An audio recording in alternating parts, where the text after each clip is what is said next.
C'est un plaisir de vous retrouver. Bienvenue, chers téléspectateurs, à ce journal dont voici les grands titres. Tout est en train d'être fait pour que les médicaments, le carburant et les engrais chimiques promis par la Russie puissent parvenir au Burundi. Les propos sont de l'ambassadeur Valérie Mikhailov lors d'un point de presse ce lundi. Flambée de prix du poulet en mairie de Bujumbura. Parmi les causes, la maladie de la fièvre de la vallée du Rift, récemment apparue. Tout de suite, les détails.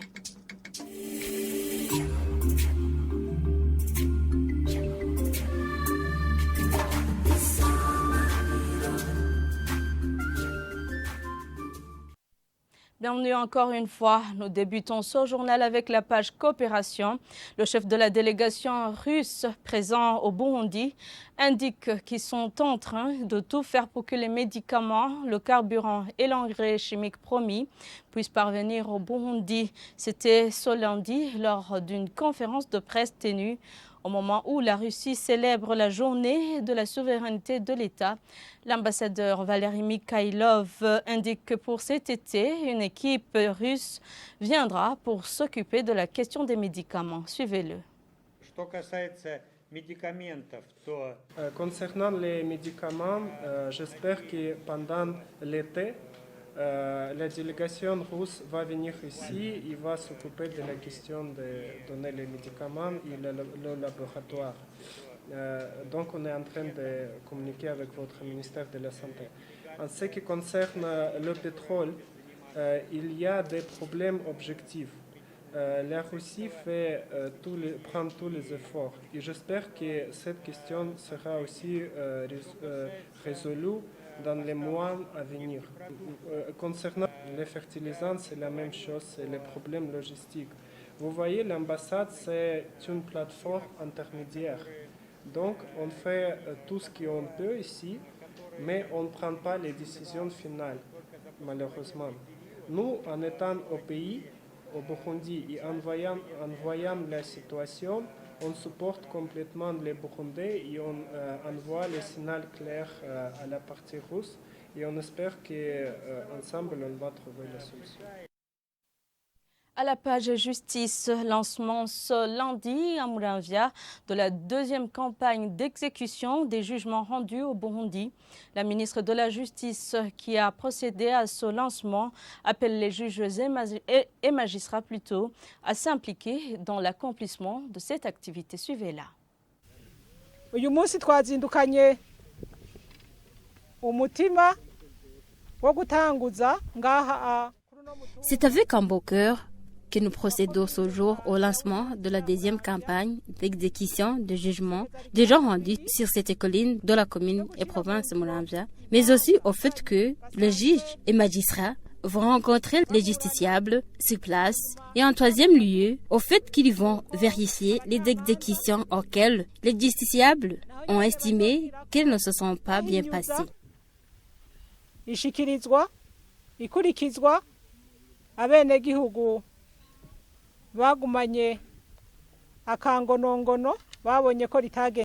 Mpamagariye abacamanza bose bo mu gihugu cyose cy'u Burundi gufata nkama. J'appelle tous les juges et magistrats du pays à tenir en considération cette activité louable qui contribuera à faire régner la tranquillité dans notre pays. Qu'ils rendent le service aux citoyens, qui saisissent les organes de la justice sans discrimination, sans exiger aux justiciables quoi que ce soit comme préalable, qu'ils soient animés réellement d'un esprit de droiture. Nous saisissons cette occasion pour leur demander, en remplissant cette tâche avec courage, de veiller à exécuter les jugements conformément aux jugements rendus, que nous n'entendions pas qu'il y a eu deux jugements exécutés différemment à ceux rendus, que tous les juges et magistrats l'évitent, car c'est tout cela qui contribue à ternir l'image de l'institution de la justice.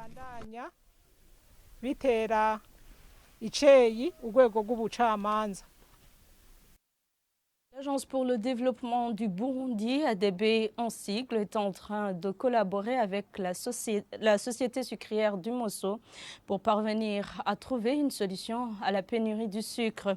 Dans une réunion de réflexion sur la politique de substitution aux importations, le directeur général de l'ADB, Didas Ngendakumana, a indiqué qu'ils ont notamment déjà octroyé à la Sosumo le certificat des avantages. Suivez.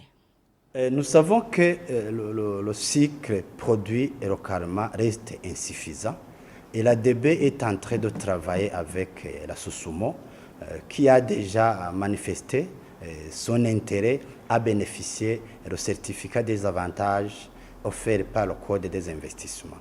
Et ce certificat a été délivré à la société Sosumo et nous pensons que cette société-là va pouvoir importer la matière première, mais aussi les machines qui vont la permettre d'étendre ces exploitations de la canne, mais aussi à pouvoir produire une quantité qui va progressivement combler ce déficit à ce produit qui est aussi sollicité par le peuple burundais.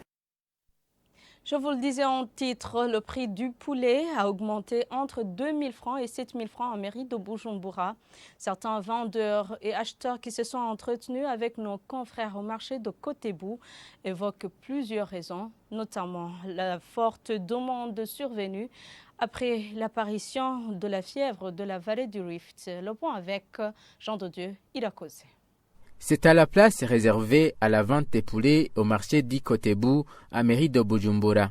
Les marchands, comme les acheteurs rencontrés à ce marché, indiquent que leur prix a monté de 2 000 francs burundais à 7 000 francs burundais. Selon ce commerçant, la forte demande survenue après l'apparition de la fièvre de la vallée du Rift figure parmi les causes de cette hausse.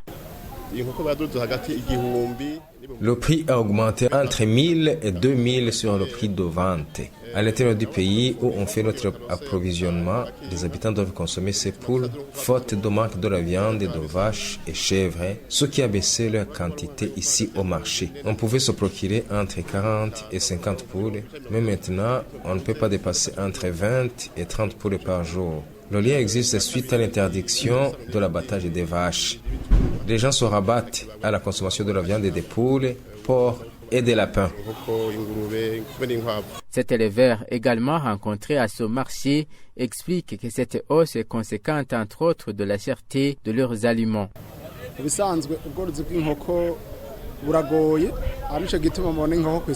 Normalement, l'élevage des poules n'est pas facile, raison pour laquelle les poules sont chères. Il y a des maladies qui les attrapent sérieusement, ce qui fait que parmi 100 poussins élevés, seuls 20 grandissent. L'autre défi est lié aux aliments de ces poules devenus trop chers. 1 kg de ces aliments, qui s'achetaient entre 800 et 1000 francs, se vend aujourd'hui entre 1600 et 1800. Actuellement, un coq qui se vend à 25 ou 27 000 francs se vendait à 20 000. Ces commerçants, comme ces acheteurs, expliquent que la difficulté de leur transport due à la pénurie du carburant figure entre autres parmi les causes de cette hausse des prix des poules. La réintégration sociale des enfants en situation de rue ne devrait pas être une tâche des associations seulement. Les parents sont appelés à être responsables vis-à-vis de leurs enfants en évitant de les envoyer à la rue. Annonce faite par Christine Nahé, représentante légale de l'association Bon Geste. Ce lundi, c'était lors d'une réunion préparant la journée mondiale de l'enfant africain, célébrée chaque année le 16 juin. Suivez-la. Il y a les enfants de la rue, il y a les enfants dans la rue. Alors, les retirer de la rue, ok, mais il faut d'abord des stratégies. Il est parti de lui-même et puis on décide de le ramener chez lui sans qu'il y ait un accompagnement quelconque, sans qu'on sache pourquoi. Ça sera toujours un problème. Ce qu'il faudrait faire, moi je pense que tous les intervenants, et ils sont nombreux, en faveur de l'enfance en difficulté, en faveur de l'enfance, donc en faveur des enfants de la rue, ils sont là et puis ils font beaucoup de choses et de très bonnes choses. Moi, je vous dis que les seules associations ne pourront pas résoudre ce problème.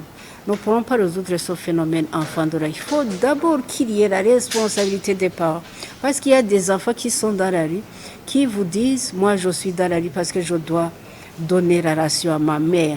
Une maman qui est bien portante, si vous voulez, mais qui envoie son enfant dans la rue pour apporter de quoi manger lui-même. Ça, il faut donc que ses parents, ses mères soient sensibilisés, même sanctionnés, pourquoi pas. Il faut que le gouvernement sache donc que l'administration locale sache où sont ces enfants, pourquoi ils sont partis et quel est le rôle des parents. Sinon, ça sera difficile. Si oui, ça nécessite l'intervention de beaucoup d'acteurs.